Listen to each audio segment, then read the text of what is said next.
Bonjour et bienvenue dans cette nouvelle édition TV Image 48. Au sommaire, un baptême peu banal, une exposition peu banale, un instrument peu banal, un concert original et une boîte à sel provençale. Marcellin Cazal était un gendarme et résistant. Sa bravoure et son humanisme ont marqué l'histoire de la Lozère et celle de Florac. Un hommage solennel lui a été rendu justement à Florac.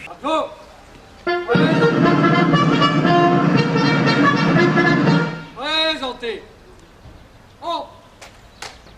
La cérémonie sera présidée par M. Guillaume Lambert, préfet de la Lozère, aux ordres du colonel Renard, commandant le groupement de gendarmerie départementale de la Lozère. Et enfin, les détachements sont placés sous le commandement du capitaine Paga, commandant la compagnie de gendarmerie départementale de Florac.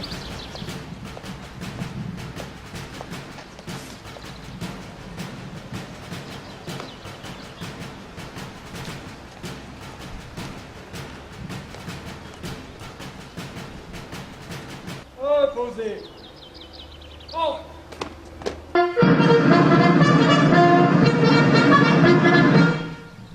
Portez. Oh. Marcellin Joseph Cazal est né le 18 juin 1905 au Piège d'Amand dans le canton de Nocelles, dans le département de l'Aveyron. Suivant l'exemple de son père, gendarme à cheval, il décide de faire carrière dans la gendarmerie. Le 25 janvier 1944, vers 10h, la Gestapo, à la recherche de juifs, fait irruption au Malzieu. En civil, Marcellin Cazal va prévenir la famille Schittelmann. Son passage dans la clandestinité s'accompagne d'une nouvelle identité sous le nom de Robert Claude, agriculteur au Malzieu-Ville. Nommé commandant par intérim de la compagnie de Florac. Il assure cette fonction pendant 16 mois, puis le poste étant pourvu par un officier, il devient l'adjoint de celui-ci. En décembre 1959, il est fait chevalier dans l'ordre de la Légion d'honneur. Gendarme, résistant et juste parmi les nations, Marcellin Cazal décède à Nocelles, en Aveyron, le 28 octobre 2020. Pour les partisans, ouvriers et paysans, c'est la larme, c'est la larme. Ce soir, l'ennemi connaîtra le prix du sang et les larmes, et les larmes. Discours de M. Guillaume Lambert, préfet de la Lozère. Oh. Portez. Oh. L'histoire des devises successives de la gendarmerie peut se résumer en 3 mots. Discipline, loi, honneur. Le gendarme exerce un métier noble mais difficile. Les 2 pôles de son action sont la protection des populations et l'application de la loi. Or, entre 1940 et 1944, ces idéaux et obligations sont entrés en contradiction. Gendarme et homme d'honneur, Marcellin Cazal s'est battu pour son pays de Dunkerque à la Lozère. Gendarme et homme d'honneur, il a risqué sa vie pour sauver celle des autres. Ce matin, il donne son nom à une caserne. Ce matin, nous rendons hommage à celui qui a eu le courage de refuser l'infamie et l'asservissement. Je forme le vœu que le parcours de ce gendarme, résistant et juste de France, sache toujours nous inspirer. Je vous remercie.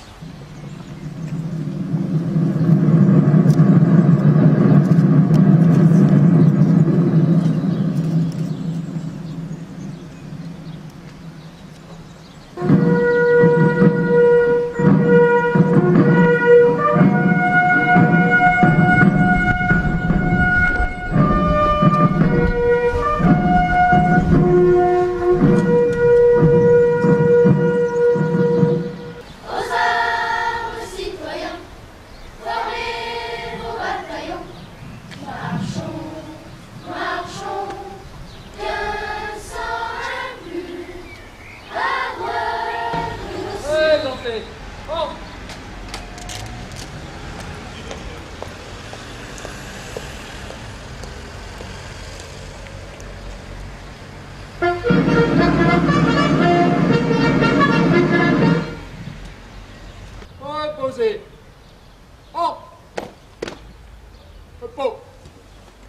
Mesdames et messieurs, la cérémonie militaire est à présent terminée. Nous vous invitons à visiter 2 expositions. Celle de l'Office national des anciens combattants, portant sur les justes, et celle réalisée par le Collège de Florac sur le thème de la libération du territoire et le retour de la République. Nous connaissons tous des expressions avec le mot nez, comme piquer du nez, montrer le bout de son nez, avoir le nez en l'air, fourrer son nez partout. Ah bah tiens, justement, à ce propos.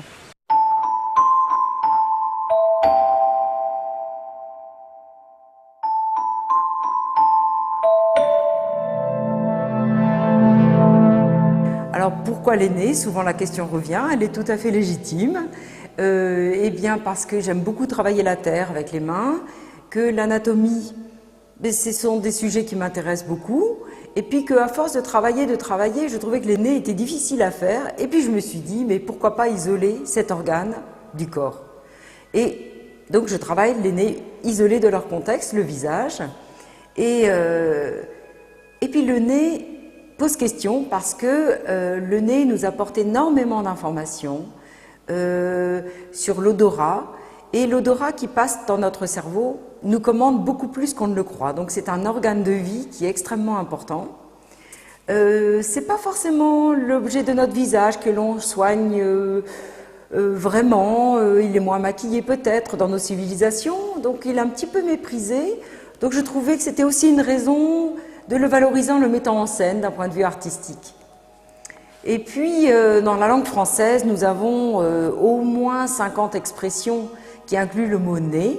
Le nez, c'est un organe de notre corps humain qui est beaucoup plus important peut-être qu'on ne l'imagine ou qu'on se le représente, parce qu'il nous sert au quotidien à chaque instant. Et même parfois, il nous renvoie dans des souvenirs d'enfance. Ça arrive souvent qu'une odeur nous rappelle un moment vécu avec notre grand-mère. Les odeurs nous mettent parfois dans des états émotionnels, favorables, défavorables, mais en tous les cas, toutes les odeurs qui passent par notre nez nous marquent, nous provoquent une réaction, soit on verbalise, soit on recule. En tous les cas, le corps bouge après avoir ressenti des odeurs qui nous font spontanément réagir.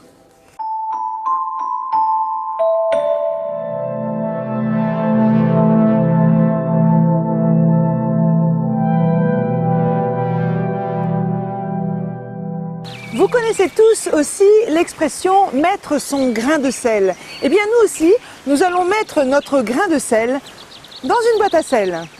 Et le grand plaisir de travailler le bois et la passion, c'est que aussi on est souvent très satisfait du résultat.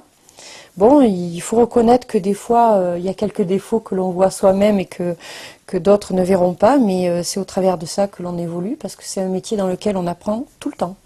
J'ai eu le plaisir lors de ma formation d'ébéniste que j'ai faite à La Treille près de Marseille, de découvrir le musée de Pagnol. Et donc là, j'ai eu vraiment un coup de cœur, parce que j'ai découvert donc ces boîtes à sel au travers duquel on trouve l'amour du bois, la délicatesse de la sculpture et la fabrication.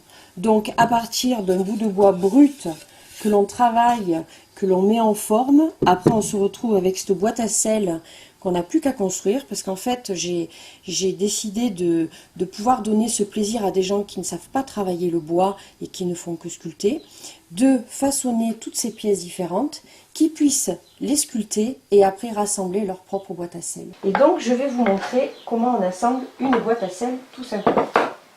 Alors là vous avez le tiroir que je ne ferai pas glisser parce que bien entendu c'est une fois que le collage est fait que l'on glisse le tiroir. Vous avez la façade du tiroir qui permettra d'avoir donc le petit tiroir à poivre, les étagères dessus-dessous qui sont glissées dans des rainures que vous avez vu précédemment, et après on pose tout simplement le couvercle. Voilà, donc vous avez les boîtes à sel après qui sont assemblées. Donc il y a des motifs tout à fait différents. Là ici ça a été des fleurs, et ici c'est la reproduction donc d'un dessin provençal avec le tambourinaire, le chapeau et la flûte. Là vous avez donc le petit tiroir qui est assemblé pour mettre le poivre, Et là, vous avez donc le capot qui permet de prendre le sel, de mettre le sel. Voilà. Alors c'est le cadeau qui fait très très plaisir aux Provençaux. On en trouve beaucoup dans les vieux masses de Provence et avec des formes tout à fait diverses.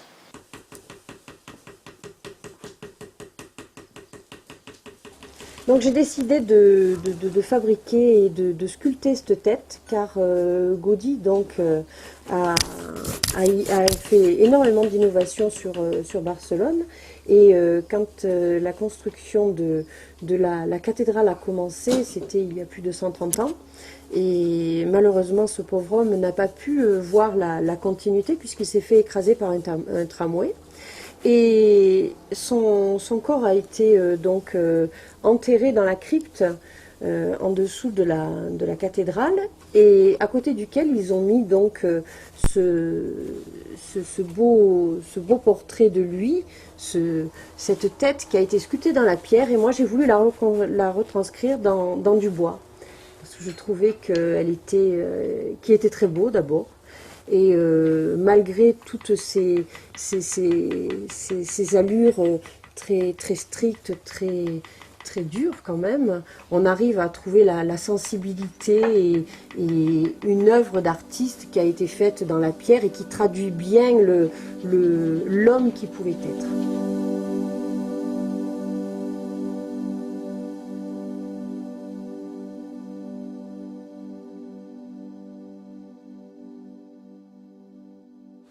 Parlons un peu musique. On pourrait supposer que les instruments de musique électronique, électroacoustique, synthétiseurs ou autres sont de fabrication récente, au moins de l'ère électronique.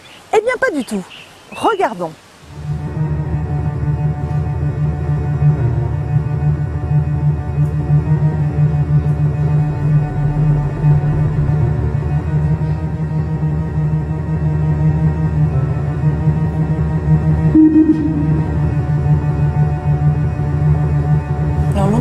C'est un instrument de musique qui date de 1928, qui a été inventé par Maurice Marteneau, qui est un ingénieur français qui a inventé cet instrument après la guerre et qui est un des premiers synthétiseurs de l'histoire de la musique.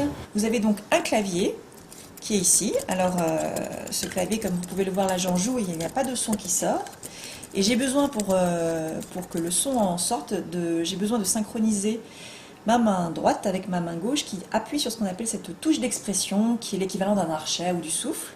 Donc c'est ici que tout se passe en fait, c'est le cœur de l'instrument. Donc là je fais des...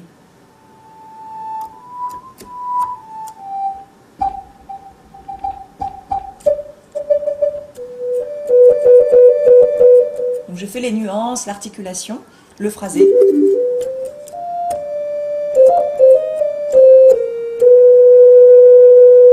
Et je peux faire, grâce en fait à ce clavier qui est très particulier, un vibrato. Vous voyez, il bouge.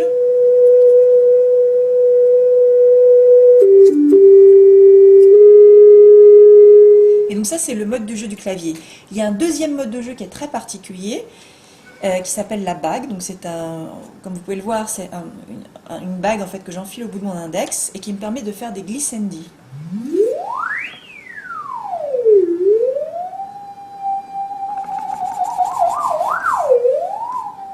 Il y a ce qu'on appelle les formes d'ondes, c'est-à-dire les timbres, les couleurs de l'instrument.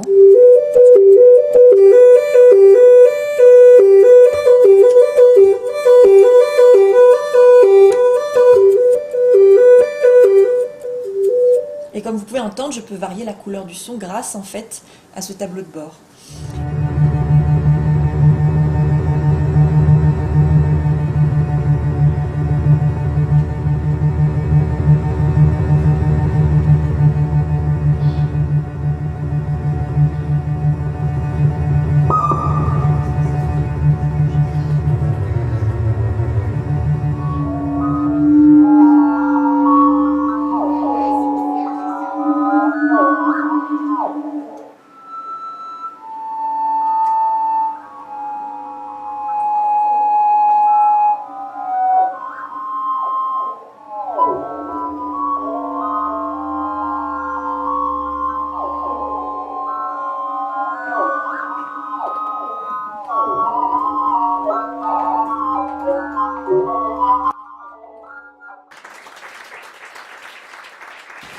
Vous prenez les enfants d'une école, vous leur donnez des pots de peinture et des pinceaux.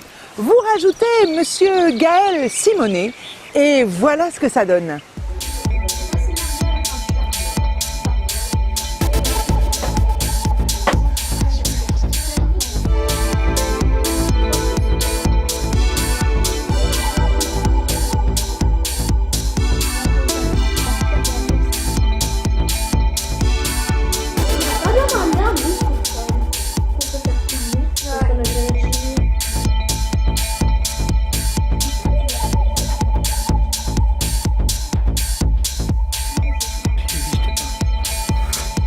Vas-y, je te laisse remplir celle-là, pourquoi je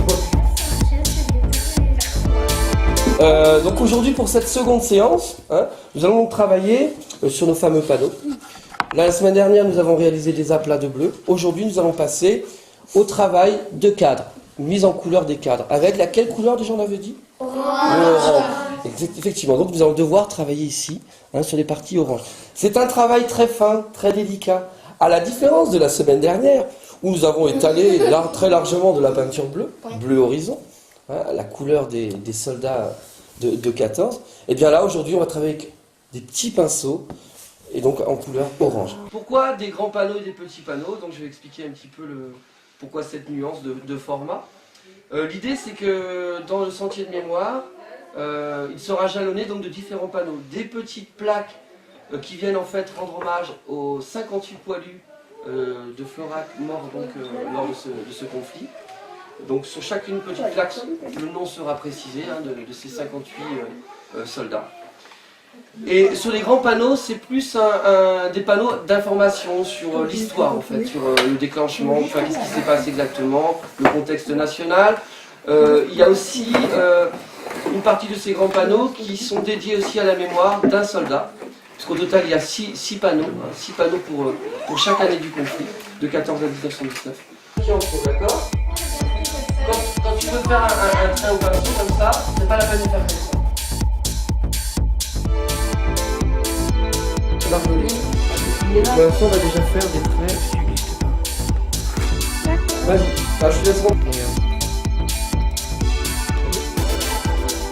Oui, je te mets un scotch à toi.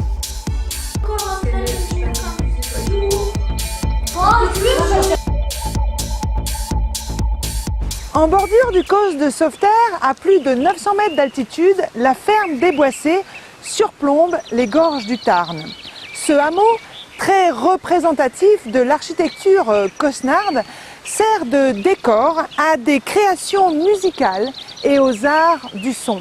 Grimpons sur le causse. Nous sommes donc au domaine des Boissés je vais vous parler de la manifestation Les Instants Sonores que nous organisions depuis 3 ans maintenant, c'est la 3e édition donc. Donc superbe domaine, typique de l'architecture cosnarde. Et en lien avec ce domaine, nous organisons donc une manifestation qui est dédiée à la découverte de la création musicale d'aujourd'hui, la nouvelle lutherie, et ce qu'on appelle donc la lutherie électronique. Et donc ce rendez-vous, c'est un rendez-vous qu'on essaie d'être convivial, et dans lequel alterne en fait une série de solos, duos, voilà, dont le cœur est la création musicale d'aujourd'hui, donc soit écrite, mais qui n'est pas encore entrée au répertoire, soit improvisée. La manifestation se déroule sur 2 jours, et il y a une dizaine d'artistes qui sont invités et qui se produisent dans les différentes pièces du domaine. Nous avons invité Nadia Ratsimandressi, qui travaille sur un instrument très atypique, un des premiers instruments de musique électronique, qui s'appelle l'onde Martenot.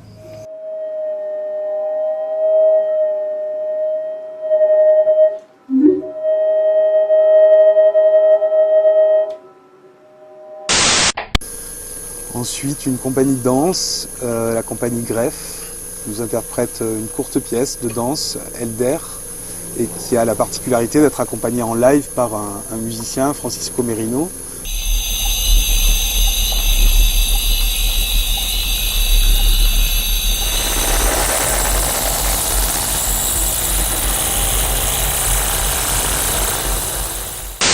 On finira la soirée du samedi par 2 solos de musique électronique pure, Franck Vigroux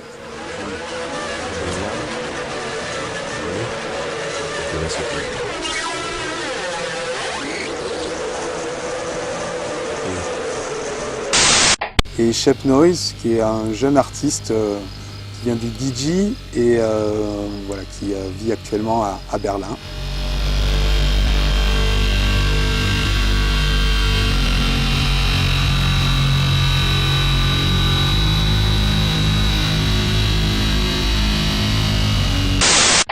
Et ensuite, on reprendra avec Robert Piotrowicz, qui est un artiste qui travaille sur un synthétiseur modulaire de type Serge.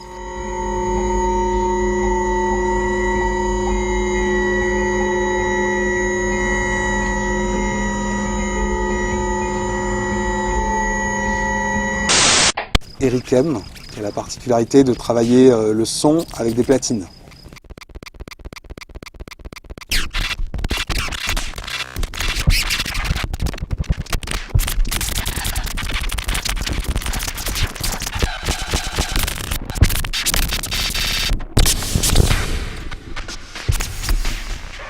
Chanter, c'est bon pour la santé. Chanter donne confiance en soi. On parle aussi des vertus thérapeutiques du chant. Et si tout ça était vrai?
Alors notre chorale existe donc, je vous l'ai dit, depuis bientôt 28 ans. C'est une chorale qui répète et qui est de personnes qui sont autour de Nîmes. Et c'est plus qu'une chorale, c'est toute une association dont l'objectif est de développer d'abord le chant choral, un chant choral de qualité, mais par des gens qui sont, vous et moi, disons, des gens qui viennent avec un idéal, mais qui éventuellement apprennent complètement cette activité dans le cadre de l'association. Et en plus de ça, nous avons aussi des stages ouverts au public, de formation. Voilà, c'est tout ça notre association. Et aujourd'hui, c'est le grand cœur de l'ensemble vocal du Lucien Basse. Alors notre répertoire est très très large, hein, parce que nous avons chanté des pièces depuis le Moyen-Âge, depuis l'époque de Guillaume de Machaut, jusque des pièces de nos jours, mais toujours de grande musique, disons, des grands compositeurs de la musique classique. Pour moi, c'est devenu totalement indispensable de chanter, et particulièrement dans cet ensemble.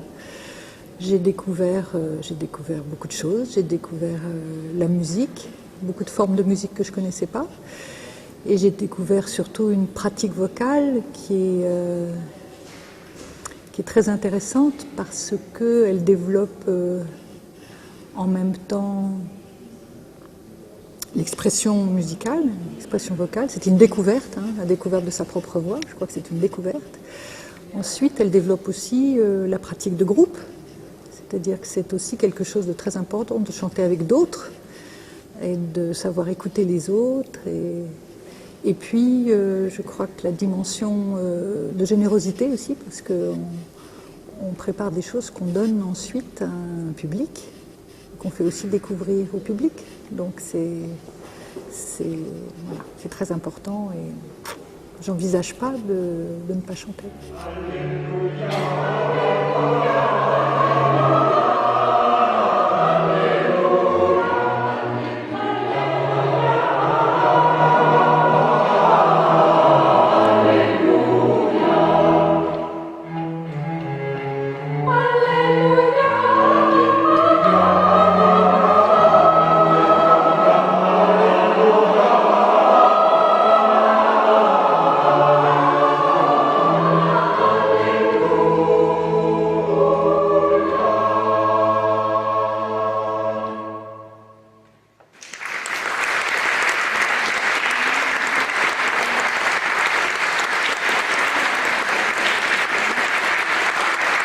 Voilà, cette édition est terminée. Je vous souhaite à toutes et à tous un excellent été, que ce soit en vacances ou au travail. À très bientôt.